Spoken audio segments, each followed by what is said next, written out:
gartee sababa ta'ee wallahi jechuudha dhugaa jirtu kana ibsee ummata irree wallaaluma keessa gara dhugaa kanatti fidee guyyaa boriillee biyya duuniyaattillee akiraattillee itti milkaa'e rabbi si haa godhu siin jenna. Inshallah wannati yaadde inshallah gargaarsa rabbiitiin galma sii ga'an jedha maatii kankee aalii kankee akkaan jaallattullee amantaa kabajamaa fi jaallatamaa kana rabbi haa qooduu. Namoota gashuu yaalime maaki namoota gashuu yaalime. Giddu wallahi na digaa jira wallahi inuma yaalaqa tarra oshee de mal tokko mo sirra kaasiti naa kenni me yaalan irraa deemee jedhe deebistaafi oshee de ani sochoosuu hin danda'u ni torkiin biitti ta'e na fakkaata bare jalqabarraan naa galchee ture amma na dide wallahi uummanni islaamaa gajjallaatti koomentii barbaadan na gaafachuu dandeessu waan keessa jiru koomentiidhaan ibsadhaa yaada keessanii immoo akkuma kaleessa kiristaanota keessa taa'ee islaamota jaallataa ture islaamummaa keessa taa'ee ijoollee kiristaanaallee baay'een isin jaalladha dhuguman isin jaalladha garuu waa tokkoon isinitti hima akkuma immoo isin keessa taa'ee islaamota irratti hojjetaa ture islaamummaa keessa taa'ee isin irratti hojjechuun komoo dirqama kanallee bareechaa naa beeka. Na Ade inshallah oye Ade assalamu alaikum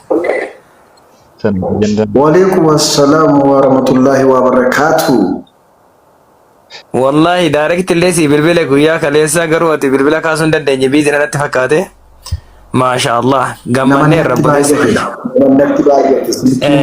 gammanne nama bilbile nama dhiisu dhugaa dubbachuu fi baay'een gammade waan jedhuun wallaale kana yoon jedhu namoonni baay'een gaafa namni tokko gara islaamummaa dhammadu akka nama waan ta'e wayii irraa karaa qabeenyatti waa irraa argannu wayii itti fakkaata Allahu akbar jettu gaafa namni dhufu yani nuti gaafa namni dhufu waan Allahu akbar jennee gammannee gammachuudhaan osoo hin dhugin machoofnu fi lubbuun dhala namaa tokko baraaramtee ibiddarraa gara jannataatti dhufuun badhaasa guddaadha.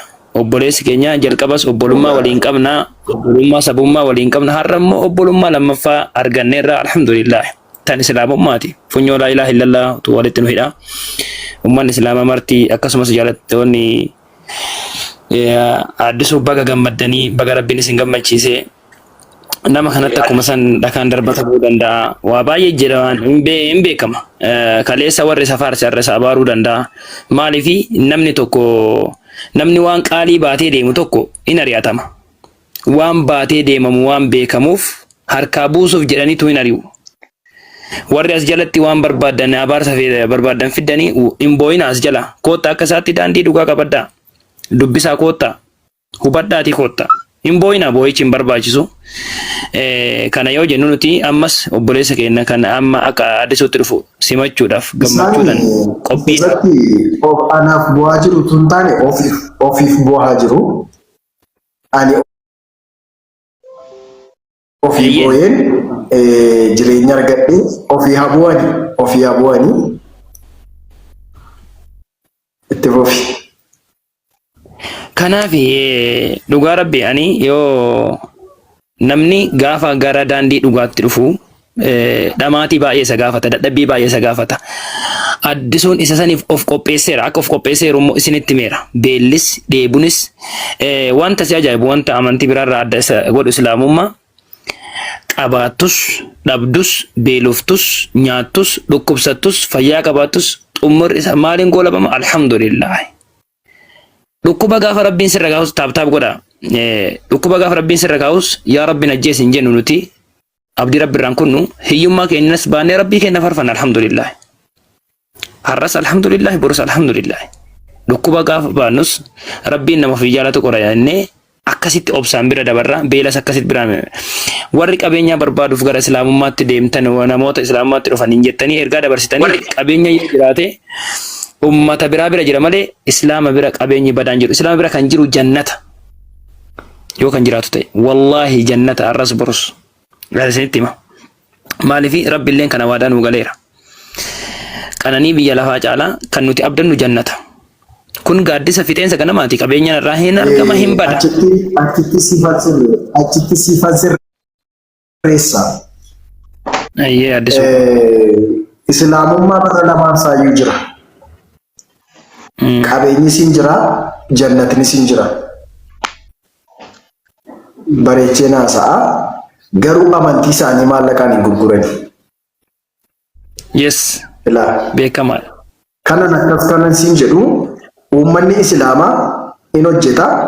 Akkuma hojjetu rabbisaaf immoo amanamummaadhaan in kanfala.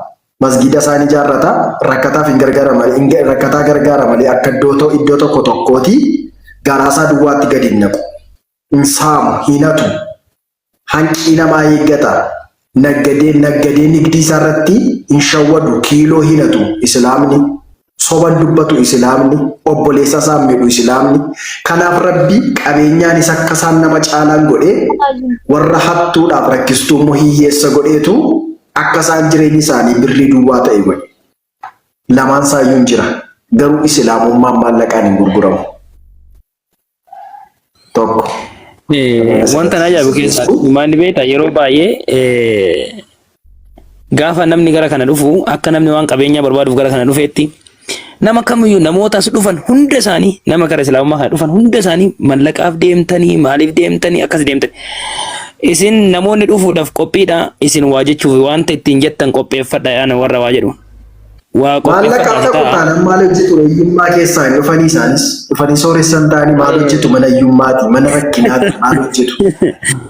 Kanaafi imalli itti fufa. Maaltu isaanii yoo hojjechi isaan kaa'e. Kanaafi jabaadha jechuun obboleeyyan kiyya warri dhaamsa dabarfachuu barbaadan ni dabaree isin gadhiiseera. Maayikiin qabadha.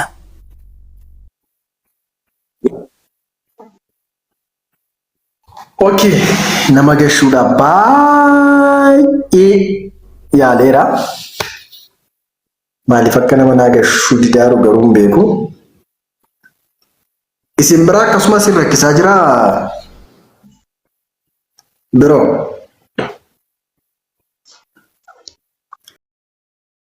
Yaada keessan ibsachuu dandeessu. Riipoortii na godhamu jiru waan ta'eef egaa dura isintu riipoortii na godhamu ammoo jara warraan keenyaa duriitu riipoortii na godhaara waan ta'eef koppiliinkii beektu siniyyuu siniin gorsu.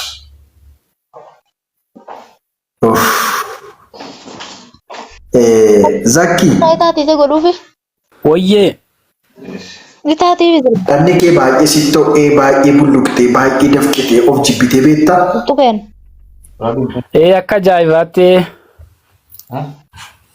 Yeroo dhattee immoo bishaan qorraa bishaan nama qabbaneessu immoo laqlaq ofirraa gootee xurii sana ofirraa miiccitee immoo xurii sana ofirraa miiccitee immoo uffata haaraa gaafatumu maaltu sitti tola maaltu sitti dha'ama. Maal jechuudha kanni?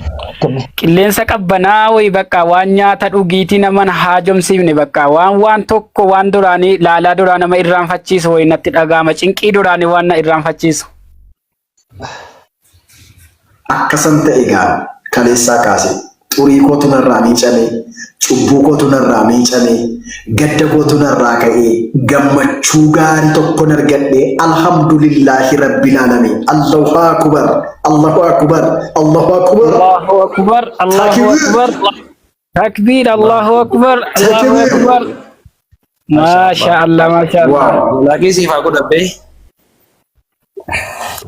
akkasi kootu narraa miicame ugaa rabbi ko namatti tola wallahi baay'ee tokko namootiin kun illee wallahi gaa hin beekta namni keessa jiru namni alaa namni biyyaa jechuudha ummanni islaamaa ummanni kiristaanaa illee erga guyyaa hedduuti yeroo hedduuti gurra sitti qaba inni kaan hin dhufnee jedha inni kaan hin deemnee siin jedha maashaallah guyyaan kaleessaa gaa guyyaa rabbi murtaa irra hin darbu hin qabateen guyyaa kaleessaa ta'e osoo guyyaa meeqa hin qabateen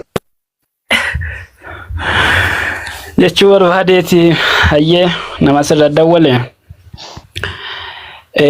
akkasitti jechuudha wanni nu beekuu qabnu ummanna sirraa dhagaa jirtan kun amantii islaamaa jechuun nurratti illee hin jalqabne taap godhame neetworkii rakkisaa irrallee koppiliin illee godha riipoortii irratti godhaa waan jiraniif akkasii gasti isaa dukkaneessee jira taabii rukuta faamilii riipoortii irratti godhaa waan jiraniif rakkisaa irra waan ta'eef taabii sirriitti rukuta irratti gochaa jiru. koppiliin illee godha. Koppiliin kan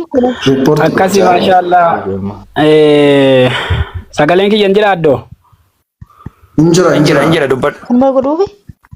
Akkas isiniin jechuu barbaadeeti namoonnis jala jirtanuu kan ammallee amantaa biraallee hordofaa jirtanuu amantaan islaamummaa kun wanni isin beekuu qabdan nurrattillee hin jalqabne nurrattillee hin xumuramtu nutillee taraa darbaa akkuma kanaan dhuftee nurra geesse gaafa nuti duunillee islaamummaan nama biraa qabdi yoo nuti biraa okkollillee islaamummaan deemsas itti fufti ammallee jechuudha gaa wanni isin jechuu barbaade amantaan islaamummaa kun osoo namni meeqa jibbee osoo namni meeqa balaaleffatu guddataa bulaa amantaa dhugaate waan ta'eef karaa dhugaate waan ta'eef dhugaayyoo namni ibsuu fi dubbachuu dhiiseyyuu of ibsaa deema waan ta'eef maashaallah hawwii keessan bara dheeraa waggaa dheeraa jechuudha gara obboleessa keenya addisuu